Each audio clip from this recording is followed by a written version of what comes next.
రామ చక్కని సీతకి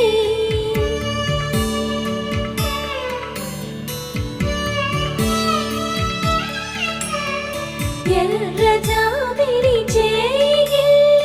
రాముడేడని అడుగుతుంటే చూడలేదని పెదవి చెప్పే చెప్పలేమని కనులు చెప్పే నల్ల పూసై